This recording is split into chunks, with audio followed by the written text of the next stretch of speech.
अस्सलाम वालेकुम।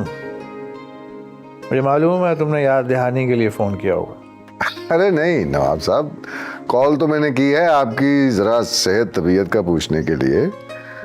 तो लेकिन हाँ, याद दहानी भी साथ करवाए देते हैं कि 13 तारीख आने में 2 दिन बाकी हैं सिर्फ। तो पैसों का अरेंजमेंट कर लीजिएगा। तो क्या फिर मैं खुद आ जाऊं पैसे लेने या? नहीं, आना तो आप ही को पड़ेगा। मुझे कुछ अरेंज करने दो, फिर मैं आपको कॉल करता हूँ। और याद रखिए कि 65 लाख हमने वापस देना है। 65 लाख? मगर तुमने तो कहा था कि वो सूद के बगैर। नहीं नवाब साहब, देखें 50 लाख रुपए की रकम है, बगैर फायदे के कोई देता है किसी? वैसे भी इतना तो बनता है उनका। आपने शायद कॉन्ट्रैक्ट नहीं पढ़ा ठीक से। अरे मुझे पढ़ने की क्या जरूरत थी? जब तुमने कहा बगैर सूद के है तो हमें तसल्ली हो गई। नहीं, आपको गलत फहमी हुई है नवाब साहब, मैंने ऐसा कुछ नहीं कहा। ये तो बहुत मसले वाली बात है।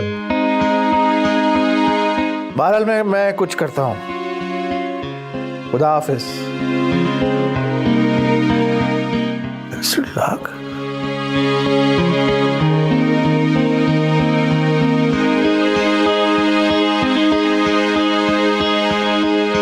अब आया ऊंट पहाड़ के नीचे। नवाब साहब की सिट्टी गुम होगी 65 लाख का सुन के। पैनिक कर गए। यार तुमने तो कहा था कि वो हम बगैर सूद के है ये हो। Dad you are a genius. I am sorry, मैंने आपको अंडर एस्टिमेट किया। अब नवाब तो क्या, नवाब का पूरा खानदान मिलके भी ये 65 लाख नहीं दे सकता।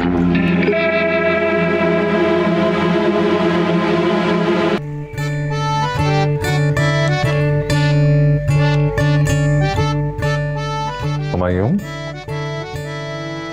वही मेहरून ऐसा बता रही थी कि तुम पैसों की तरफ से कुछ परेशान चल रहे हो। परेशानी की तो बात है जहांगीर भाई।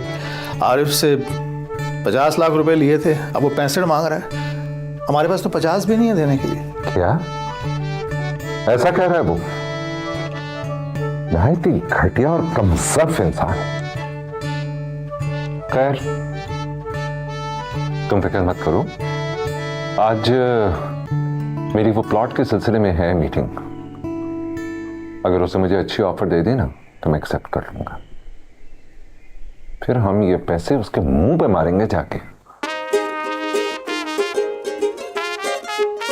बहुत अच्छा हुआ वैसे जो हमने पिया बेटी के रिश्ते से इनकार कर दिया था। खैर परेशान मत हो, मैं कुछ ना कुछ करूंगा, हो जाएगा काम।